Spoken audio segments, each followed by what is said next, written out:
Hi all! எல்லாரும் எப்படி இருக்கீங்க? ஃபர்ஸ்ட் ஆஃப் ஆல் எல்லாருக்கும் ரொம்ப ரொம்ப நன்றி எனக்காக விஷ் பண்ணதுக்கு. தம்பி ரொம்ப நல்லா இருக்கான். என் ஃபேஸ பார்த்தாலே தெரியுதுல்ல, நைட்ல நல்லா கதற விட்டுட்டுருக்கான். எனக்கு பையன் தான் வேணும், அதுவும் எங்க அப்பா தான் பொறக்கணும்னு சொல்லி ரொம்பவே ஆசைப்பட்டேன். நான் நெனச்ச மாதிரியே எனக்கு எங்க அப்பா வந்து பொறந்துட்டாங்க. இந்த வீடியோ பண்ணுறதுக்கான மெயின் ரீசனே வந்து நான் போட்டிருந்த வீடியோவில் நிறைய பேர் கமெண்ட்ஸில் வந்துட்டு அவங்களோட அப்பா அம்மா இறந்துட்டாங்க, அவங்க வந்து குழந்தையா பொறக்கணும் அப்படின்னு சொல்லி போட்டிருந்தீங்க. நான் வந்து நம்பிக்கையோடு இருந்தேன் கடைசி வரைக்கும். அதே நம்பிக்கையோடு நீங்களும் இருங்க. கண்டிப்பாக உங்களுக்கும் அந்த மாதிரி குழந்தை வந்து பிறப்பாங்க. ஒருவேளை நீங்கள் பொண்ணு ஆசைப்பட்ட பையன் பிறந்தாலும், பையன் ஆசைப்பட்ட பொண்ணு பிறந்தாலும் கவலையே படாதீங்க.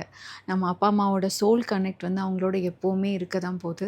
எந்த பிள்ளையா இருந்தாலும் மகாராஜா கணக்கா, மகாராணி கணக்கா நம்ம வளர்க்க தான் போகிறோம். எல்லாருமே நல்லா இருப்போம். எதுக்குமே கவலைப்படாதீங்க. ஒரு சிலர் வந்து டெலிவரி ஸ்டோரி கேட்டிருந்தீங்க. நான் சீக்கிரமாக என்னோட யூடியூப் சேனலில் வந்து அப்லோட் பண்ணுறேன். மகாராஜா தூங்கிட்டு இருக்காரு.